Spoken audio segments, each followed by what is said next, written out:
할렐루야. 할렐루야. 지난 한 주간도 평안하셨습니까? 지난 한 주간도 좋은 일 많으셨습니까? 저 지난 한 주 이런 생각을 했습니다. 이렇게 시원한 여름도 있었던가 할 정도로 정말 덥지 않았던 그런 한 주였다라는 생각이 듭니다.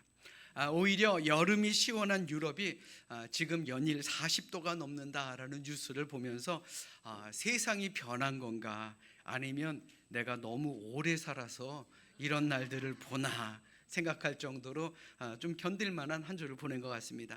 자, 여러분들은 어떤 한 주 보내셨습니까? 좋은 한 주 보내셨죠? 자, 이제 온전한 7월을 맞이하게 되었습니다. 지금까지 지내온 것에 감사하시며 우리 옆에 있는 분들과 이렇게 인사합니다. 지내온 모든 날이 감사였습니다. 자, 그래요. 다시 한번 웃으면서 인사합니다. 남은 한 해도 최선을 다합시다. 그래요. 우리 남은 한 해 많이 웃으며 더욱더 최선을 다하며 믿음 안에서 살아가시기를 주님의 이름으로 축원합니다. 자, 이제 앞으로가 더 중요한 거예요. 주어진 모든 일에 정말 열심을 다합시다. 아멘. 자, 여러분들에게 묻겠습니다. 여러분들은 행복하십니까? 행복하십니까? 한 왕이요, 세상에서 가장 불행한 사람과 가장 행복한 사람을 한번 찾아와라 라고 명령을 했습니다. 그러니까 신하들은 자신이 가장 불행하다라고 생각하는 한 부자를 데리고 왔습니다. 왕이 묻습니다. 왜 그대가 불행하다라고 생각하는가? 그러자 부자는 이렇게 대답합니다. 왕이시여, 저는 너무나도 부족한 것이 많습니다. 옆집 사람은 저보다 더 많은 땅을 가졌고 또 그 옆집 사람은 저보다 더 좋은 옷을 입고 삽니다. 내 손에 있는 것보다 남의 손에 있는 것이 더 커 보이니 저는 마음이 불편하고 늘 불행하다라고 생각합니다. 반면 옆에 있던 노인은 행복한 미소를 짓고 있었습니다. 그런데 노인은요, 가난하고 초라한 행색이었습니다. 왕이 묻습니다. 그대는 가진 것도 없는 것 같은데 뭐가 그렇게 기쁜가? 그러자 노인은 이렇게 말합니다. 오늘도 해가 떠서 감사하고 눈이 떠져서 살아있음에 감사하고 내 몸이 움직여 일할 수 있으니 감사하고 그리고 사랑하는 가족과 조촐한 저녁을 먹을 수 있으니 감사하지요. 이보다 더 큰 은혜가 어디에 있겠습니까? 라고 말입니다. 자, 이 두 사람의 차이는 뭘까요? 조건의 차이가 아닙니다. 바로 감사의 차이였다라는 것입니다. 자, 여러분들에게 다시 한번 묻겠습니다.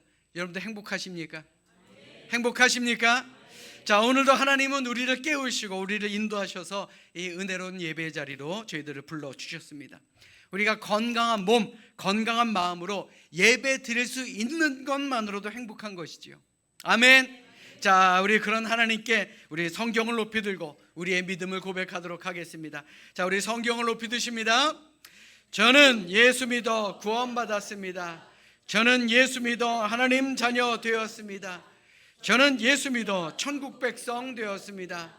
하나님께서 선물로 주신 오늘 하나님 말씀으로 가르침을 받습니다. 눈을 열어 주의 법 안에 있는 놀라운 진리를 보고 깨닫게 하소서. 아멘으로 순종하여 하나님께 영광 돌리는 삶이 되게 하소서. 아멘. 그런 복된 삶을 살아가시기를 주님의 이름으로 축원합니다. 한국교회에서는 매년 7월 첫 번째 주일을 맥주 감사 주일로 지킵니다. 그러니까 맥주, 즉 보리를 수확한 것을 감사하는 절기다라는 것이 바로 맥주 감사절기지요. 출애굽기 23장 16절의 말씀을 보시면 이렇게 기록하고 있습니다. 맥주절을 지키라. 이는 네가 수고하여 밭에 뿌린 것의 첫 열매를 거둠이니라. 자, 그런데 이스라엘 백성들은요, 보리가 아니라 밀을 수확했기 때문에 우리 한국교회에서 지키는 맥주감사절과 그 의미는 조금 다르다라고 할 수도 있겠습니다. 자, 그럼에도 불구하고 하나님께서 이스라엘 백성들에게 이 맥주절이라는 것을 주신 때가 언제인가를 한번 생각해 보면요, 우리 역시도 그날을 특별히 감사하며 지킬 충분한 이유가 있다라는 겁니다. 즉, 맥주절이 한국 상황에 맞게 보리를 추수하는 것에 감사하는 날이든 또 이스라엘 백성들처럼 밀을 추수함에 감사하는 날이든 이스라엘 백성들이 농사를 짓지 못하고 광야를 헤매고 있을 때 하나님께서는 그들에게 맥추절을 지키라고 합니다. 왜요? 지금 너희가 손에 이 보리, 밀을 쥐고 있어서가 아니라 이제 너희가 앞으로 들어갈 이 가나안 땅에서 첫 열매를 거두게 될 텐데 바로 그것을 미리 감사할 수 있는 절기를 만들어 두라라는 의미입니다. 손에 쥐어서 감사하는 것이 아니고요, 앞으로 쥐일 것이니까 감사하라, 그런 의미입니다. 지금까지 광야와 같은 한 해의 절반을 잘 이겨온 우리에게 아직 오지 않은 반년을 하나님께서 지켜주실 것이다 라는 믿음으로 미리 감사하게 만드는 의미가 담겨 있는 절기이기 때문에 오늘 우리가 지키는 이 맥추감사절, 이스라엘 백성들과 마찬가지로 우리 모두에게도 참으로 귀한 절기라는 것입니다. 아멘. 자, 그렇다면요, 여러분들은 지난 반년 동안 열심히 감사하며 사셨습니까? 왜 아멘이 왜 이러십니까? 감사할 조건이 많으셨습니까? 자, 지금도 우리는요 참으로 힘겹고 어려운 시간을 보내고 있죠. 우리의 가정, 우리의 일터 보면요 늘 크고 작은 어려움들도 있습니다. 또 이 나라와 민족에게도 고난의 시간은 계속되고 있습니다. 생각해 보면 우리의 작은 일상 속에서 우리가 감사의 조건을 발견하는 것, 그것은 평범하게 살아가는 사람들의 눈으로는 불가능한 일입니다. 그러나 우리의 삶을 감사의 영성으로 바꿀 수만 있다면, 우리의 마음속에 감사라는 단어를 넣을 수만 있다면 우리는 아무리 작은 순간순간에도 감사를 찾아낼 수 있고 하나님께 감사할 수 있음을 기억하는 우리 모두가 되시기를 주님의 이름으로 간절히 축원합니다. 자, 여러분들은 감사하며 사십니까? 그 감사로 인해 행복하게 사십니까? 그래야 된다라는 거예요. 오늘 우리가 읽은 이 말씀은 그리스도 안에서 새 사람을 입은 우리의 모습, 과연 어떻게 바뀌어야 될지를 보여주고 있는 말씀입니다. 다시 말해 새 사람을 입은 우리가 과연 어떻게 앞으로 살아가야 할지를 보여주는 말씀이라는 것입니다. 생각해보면 우리는요 예수님의 은혜로 십자가의 보혈로 천국 백성이 된 사람들입니다. 그리고 하나님의 자녀가 된 사람들입니다. 자, 그렇다면 우리의 삶이 뭔가 달라진 인생을 살아야 하는 것 아니겠습니까? 오늘 본문은 바로 그것을 우리에게 말씀해 주시는 그런 말씀입니다. 사도 바울은 오늘 본문을 통해 감사가 풍성한 삶을 살 수 있는 비결을 가르쳐 주었습니다. 자, 우리 본문 15절의 말씀 자막으로 준비했으니 함께 읽겠습니다. 함께 읽습니다. 시작. 그리스도의 평강이 너희 마음을 주장하게 하라. 너희는 평강을 위하여 한 몸으로 부르심을 받았나니 너희는 또한 감사하는 자가 되라. 아멘. 여기서 밑줄 친 부분만을 쉬운 성경으로 보면 이랍니다. 그리스도의 평화가 여러분의 마음을 다스리게 하십시오. 그리고 언제나 감사하는 사람이 되십시오.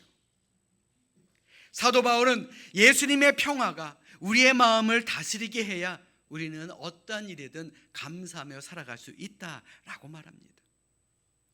다시 말해 감사는요 환경에서 오는 것이 아닙니다. 내가 무엇을 쥐었느냐에 감사가 오는 것이 아니다라는 거예요. 마음에서 찾아오고 예수 그리스도를 우리의 마음에 모시면 우리는 감사할 수 있다라는 거예요. 환경을 아무리 둘러보아도 감사할 조건이 없을지라도 예수님께서 내 마음에 계시면, 예수님이 내 안에 계시면 우리는 어떠한 삶 속에서도 감사의 조건들을 발견할 수 있다라는 것입니다. 자, 여러분들에게 묻겠습니다. 여러분들은 늘 감사하며 사십니까? 감사하며 사십니까? 그렇게 살아가시기를 주님의 이름으로 축원합니다. 이런 말이 있죠. 감옥과 수도원의 차이는 감사의 차이일 뿐이다 라고 말입니다. 사실 감옥과 수도원은 똑같이 갇혀 지내는 곳입니다. 그러나 그 안에 감사가 있으면요 그곳이 어디든 천국이다라는 거예요. 제 아무리 감옥에 갇혀 있다 할지라도 마음속에 감사가 있으면요 그곳은 천국이 된다라는 겁니다. 그러나 아무리 스스로 자원해서 들어간 수도원이라 할지라도 그곳에 감사 대신에 불평과 원망 그리고 고민으로 가득 차 있다라고 한다면 그것은 수도원이 아니라 지옥이고 감옥이다라는 겁니다. 그래서 우리는 우리의 마음을 감사의 영성으로 가득 채울 수 있어야 합니다. 아멘. 그래야 우리가 살아가는 매일매일의 삶이 천국의 삶이 될 수 있기 때문에 그렇습니다. 여러분들 잘 들으십시오. 오늘 이 예배의 자리에 여러분들 앉아 있는다 할지라도요, 지금 여러분들의 마음속에 감사가 없고 불평과 원망이 있다면요, 지금 이 자리가 가시방석이고 이 자리가 지옥이고 이 자리가 감옥 아니겠습니까? 내 마음에 나를 구원해 주신, 그래서 하나님의 백성으로 불러주신 그 하나님의 크신 은혜, 그리고 오늘까지 우리를 선함으로 인도하신 그런 하나님의 은혜에 감사하는 마음이 있으면요, 아무리 힘들고 어려운 자리라 할지라도 바로 그곳이 천국이 됨을 믿는 우리 모두가 되시기를 주님의 이름으로 간절히 축원합니다. 자, 우리 옆에 있는 분들 얼굴 한번 바라보십시오. 자, 감사가 넘치는 얼굴입니까? 자, 그리스도 안에서 새 사람을 입은 사람의 얼굴입니까? 자, 우리 옆에 있는 분들과 이렇게 인사합니다. 범사에 감사하며 삽시다. 자, 우리 특별히 우리 두 분 선교사님, 사실 한국에서의 삶이 편하죠, 미얀마보다는요. 그러나 우리 두 분도 그곳이 천국임을 믿고 그곳에서 열심히 사역하시는 중입니다. 자, 우리 옆에 있는 분들과 다시 한번 인사합니다. 감사의 영성을 채웁시다. 맞습니다. 우리가 예수님 안에서 새 사람이 되었다라는 믿음이 있다면요, 반드시 우리의 마음속은 감사가 차고 넘쳐야 하는 거예요. 비록 이 땅 위에서 고난과 어려움은 있습니다. 그러나 예수님의 평강이 우리를 다스리게 만든다면 우리는 어떤 환경 속에서도 감사할 수 있음을 기억하는 우리 모두가 되시기를 주님의 이름으로 축원합니다. 자, 그런데 문제가 있습니다. 그 문제가 뭐냐? 매일의 삶에서 우리는 근심과 걱정으로 삶의 여러 문제들을 또 부딪히며 살아가야 한다라는 겁니다. 말씀 들을 때는 감사가 넘치죠. 그러나 가정과 일터로 돌아가면 어떻습니까? 또 근심과 걱정이 우리를 짓누르고 있습니다. 그게 우리의 문제다라는 거예요. 때로는 우리의 힘으로 어찌해 볼 수 없는 그런 커다란 문제가 우리의 앞을 가로막기도 하고요, 또한 때로는 작은 여러 가지 문제들 때문에 고달프고 지친 인생을 걸어가야 할 때도 참으로 많습니다. 과연 그럴 때도 우리가 감사할 수 있느냐? 과연 그럴 때도 우리가 행복할 수 있느냐? 한번 생각해 봐야 하지 않겠습니까? 성경은 우리에게 이러한 문제의 해답을 주고 있습니다. 빌립보서 4장 6절로 7절의 말씀, 우리 자막으로 준비했으니 우리 같이 읽겠습니다. 함께 읽습니다. 시작. 아무것도 염려하지 말고 다만 모든 일에 기도와 간구로 너희 구할 것을 감사함으로 하나님께 아뢰라. 그리하면 모든 지각에 뛰어난 하나님의 평강이 그리스도 예수 안에서 너희 마음과 생각을 지키시리라. 아멘. 맡기면 지켜주신다라는 거예요. 하나님께 맡기라고 성경은 말합니다. 그런데 맡길 때도요, 그냥 어쩔 수 없이 맡기는 것이 아니라 감사하는 마음으로 맡기라는 거예요. 그러면 하나님이 대신 져주신다라는 겁니다. 아멘. 더 나아가 하나님의 평강이 우리의 삶에 넘치도록 채워주시는 은혜가 우리 모두에게 충만하게 된다라는 거예요. 그럴 때 우리는 그리스도의 평강이 우리의 마음을 주장하는 놀라운 은혜 속에 살아갈 수 있다라는 것입니다. 믿으시면 아멘. 아멘. 오늘 본문도 바로 그것을 말하고 있습니다. 오늘 본문 16절의 말씀 보십시오. 그리스도의 말씀이 너희 속에 풍성히 거하여 그의 모든 지혜로 피차 가르치며 권면하고 시와 찬송과 신령한 노래를 부르며 감사하는 마음으로 하나님을 찬양하고. 하나님을 찬양할 때는요, 다른 것 없습니다. 감사하는 마음만 있으면 되는 거예요.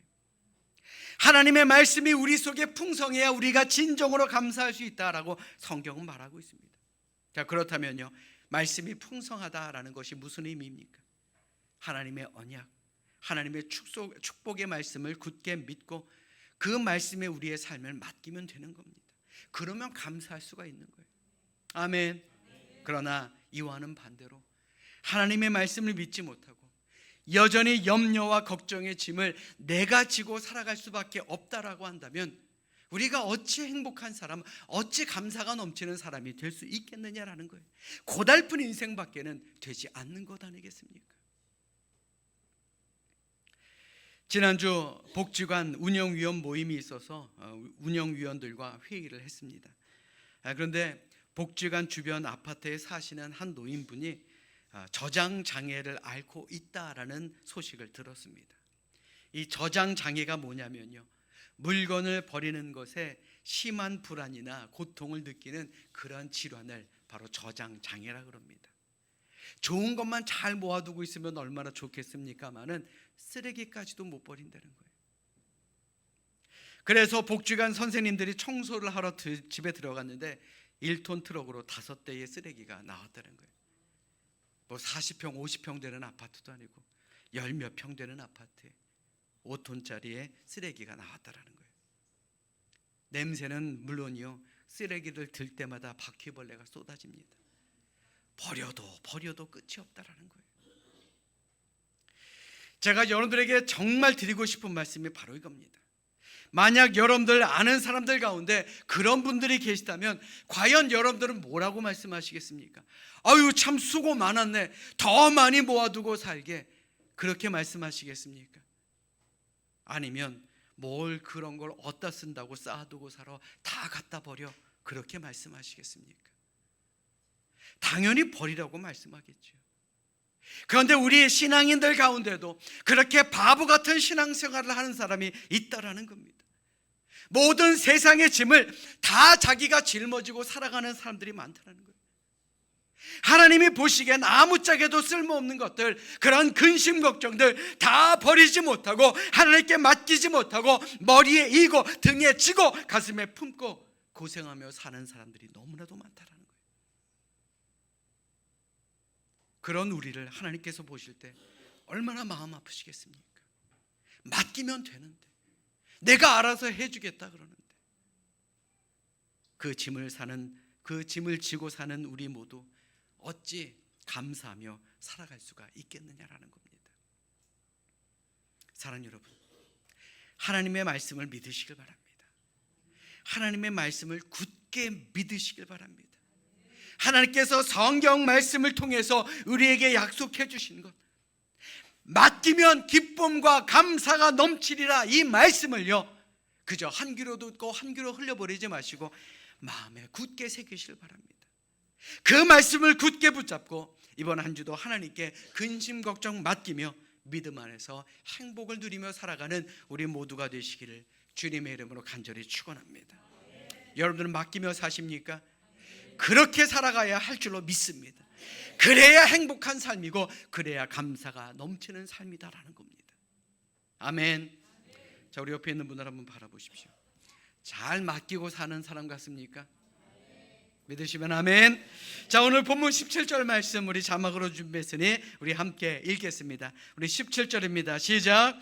또 무엇을 하든지 말에나 일에나 다 주 예수의 이름으로 하고 그를 힘입어 하나님 아버지께 감사하라. 아멘. 사도 바울은 우리가 무엇을 하든지 주 예수의 이름으로 할 때, 그리고 주님의 힘으로 할 때 우리는 진짜 감사하며 일할 수 있다라고 말씀하고 있습니다. 여러분들 잘 들으십시오. 감사는요, 입술에서 끝나면 안 되는 겁니다. 감사는 우리가 실제로 살아가는 방법이 되어야 하는 것입니다. 감사는요, 그저 예배 시간에만 감사합니다 라고 끝내서는 안 되는 거예요. 예배 마치고 여러분들의 삶의 터전에 돌아가는 그 6일 동안도 바로 늘 감사가 넘치는 그런 삶이 되어야 한다는 겁니다. 자, 그런데 그렇게 되기 위해서 우리에게 필요한 것이 있습니다. 우리가 어떤 일을 하든 어떤 말을 하든 이건 다 내가 한 거야, 그렇게 생각해서는 안 되는 거예요. 이것은 하나님께서 하신 일이야, 하나님께서 은혜 주셔서 이렇게 할 수 있었던 거야 라고 생각할 때 우리는 감사를 누릴 수가 있다는 겁니다. 여러분도 한번 생각해 보십시오. 내가 열심히 노력하고 힘써서 했다라고 생각하면요, 우리는 감사가 없습니다. 왜요? 내 능력으로 했으니까. 자기한테 감사하는 사람 없잖아요. 내 능력이라고 생각하니까 당연히 감사가 없습니다. 또 누군가가 내가 한 일에 대해서 칭찬해 주지 않거나 인정해 주지 않으면요, 기분이 나빠집니다. 왜요? 내 능력을 무시하는 거니까. 네가 감히 나를 무시해. 그런 마음에 어찌 감사가 있을 수 있겠습니까? 그러나 하나님께서 주신 힘으로 했다라고 한번 생각해 보십시오. 누군가 칭찬해 주든 알아주지 않든 불평할 것이 하나도 없습니다. 왜요? 하나님이 하셨기 때문에 그렇습니다. 그래서 사도 바울은 우리에게 무엇을 하든 특히 말에나 일에나 다 주 예수의 이름으로 하라라고 강조한 것입니다. 그래야 내가 칭찬을 받으려 하지 않기 때문에 그래요. 내가 다른 사람들로부터 인정받아야 된다라고 생각하지 않기 때문에 그렇습니다. 우리가 그렇게 될 때 우리의 삶은 감사할 수 있으며 자유롭고 행복하게 될 수 있다라는 겁니다. 교회에서 봉사할 때도 마찬가지죠. 찬양대로 봉사를 하던, 안내위원으로 봉사를 하던, 또 주방에서 봉사를 하던, 또 임원으로 교사로 봉사를 하던, 하나님께서 내게 주신 힘으로 한다라고 생각하면요, 우리는 불평과 원망보다는 감사가 넘치게 될 뿐입니다. 나 같은 사람도 하나님께서 이렇게 귀한 하나님의 일에 쓰시는구나, 그 생각을 하면요 감사할 수밖에 없는 것 아니겠습니까? 아멘. 사랑하는 여러분, 과연 여러분은 어떠한 마음으로 봉사하시고 또 어떤 마음으로 신앙생활 하십니까? 하나님께서 베풀어 주신 은혜를 잊지 않고 열심히 봉사하며 사십니까? 하나님께서 나에게 베풀어 주신 그 은혜와 축복이 얼마나 놀라운지를 늘 기억하고 우리가 신앙생활을 한다면 우리는 어떤 일이든 어떤 상황이든 감사하며 살아갈 수밖에 없다라는 겁니다. 아멘. 자, 여러분들에게 다시 한번 묻겠습니다. 여러분들 감사하며 사십니까? 그렇게 살아가시기를 주님의 이름으로 축원합니다. 사람들이 기르는 애완동물 가운데 가장 많이 기르는 것이 강아지입니다. 그리고 그 다음은 아마 고양이일 것입니다. 자, 그런데 통계를 보면요, 이 강아지를 키우시는 분들이 고양이보다 훨씬 더 많다 그래요. 자, 그렇다면 왜 사람들이 고양이보다 강아지를 더 많이 키울까요? 물론 모든 강아지와 고양이가 그러는 것은 아니지만 흔히 강아지는 주인이 10가지를 잘못하다가도 한 가지만 잘해줘도 그 잘해주는 한 가지 때문에 주인을 따른다는 거예요. 맨날 처맞는 애가 간식 주면 어떻습니까? 그래도 좋다고 꼬리 흔들잖아요. 이게 강아지다라는 거예요. 근데 고양이는 어떻습니까? 10가지를 잘해주다가도 한 가지만 잘못하면 잘해준 10가지는 금방 잊어버리고 잘못한 것 한 가지 때문에 발톱을 세우고 토라지기 때문에 고양이보다는 강아지를 키우는 분들이 많다라는 겁니다. 자, 그런데요, 우리 그리스도인들 중에도 이처럼 강아지와 같은 성도, 고양이와 같은 성도가 있다라는 거예요. 고양이 같은 성도는요, 하나님께서 지금까지 주신 10가지 축복을 보지 못하고 한 가지 힘들고 어려운 문제가 닥치면요, 언제 그랬냐는 듯이 시험에 들고 토라지고 불평하고 원망합니다. 그러나 강아지 같은 성도는요, 10가지 어려움보다도 한 가지 베풀어 주신 축복과 은혜를 바라보며 감사할 수 있는 그런 마음을 가지고 있다는 거예요. 늘 감사하며 살아가기 때문에 힘들고 고통스러운 삶 속에서도 감사하며 행복하며 즐겁게 신앙생활을 할 수 있다는 거예요. 자, 우리 옆에 있는 분들 한번 바라보십시오. 개 같냐고 물어보면 신뢰가 되죠. 자, 예쁜 강아지 같으십니까? 고양이 같으십니까? 왜 답이 없어요? 자, 이 강아지든 고양이든요, 모든 삶에서 감사의 찬송이 흘러나오며 기쁘고 행복한 신앙의 삶을 살아가는 우리 모두가 되시기를 주님의 이름으로 축원합니다. 어려움도 있죠. 그러나 그 어려움 하나하나 이겨낼 때마다 하나님께서는 더 큰 은혜와 복을 주신다라는 것, 우리 다시 한번 기억하시기를 주님의 이름으로 축원합니다. 하나님은 참으로 놀라운 분입니다. 아무리 고난과 어려움, 고통 속에 있다 할지라도 감사할 줄 아는 사람에게는 더 많은 감사의 조건들을 허락하시는 분이 바로 우리 하나님입니다. 그러나 아무리 좋은 환경이라 할지라도 감사가 아닌 불평의 입술을 가진 사람은 계속해서 불평할 조건들만 찾게 됨을 기억하시고 이번 한 주만큼은 여러분들 감사의 조건들을 더 많이 찾아나가는 우리 모두가 되시기를 주님의 이름으로 간절히 축원합니다. 사랑하는 여러분, 오늘은 맥주 감사주일입니다. 그 옛날 이스라엘 백성들이 자신의 첫 열매를 드린 것은요, 하나님께서 나머지 수확도 책임져 주실 것이다 라는 믿음의 고백으로 드린 것입니다. 그래서 그들은 감사하며 하나님께 예물을 드릴 수 있었던 것입니다. 맥주 감사주의를 기쁨으로 드릴 수 있었던 것입니다. 이는 우리도 마찬가지입니다. 어려운 삶 속에서 드려지는 감사는요, 오히려 우리의 삶을 행복으로 바꾸어 줍니다. 좋은 일이 있기 때문에 감사하는 것이 아니고요, 감사하는 일이 있기 때문에 좋은 일이 생기는 겁니다. 행복하기 때문에 감사하는 것이 아니고요, 감사하다 보면 우리의 삶이 행복해진다는 것을 여러분들 기억하시기를 주님의 이름으로 축원합니다. 여러분들에게 묻겠습니다. 행복하기를 원하십니까? 그렇다면 범사에 감사하시기 바랍니다. 좋은 일이 있기를 기도하고 계십니까? 그렇다면 감사함으로 하나님께 우리의 모든 근심 걱정을 맡기며 기도하는 우리 모두가 되시기를 주님의 이름으로 부탁드립니다.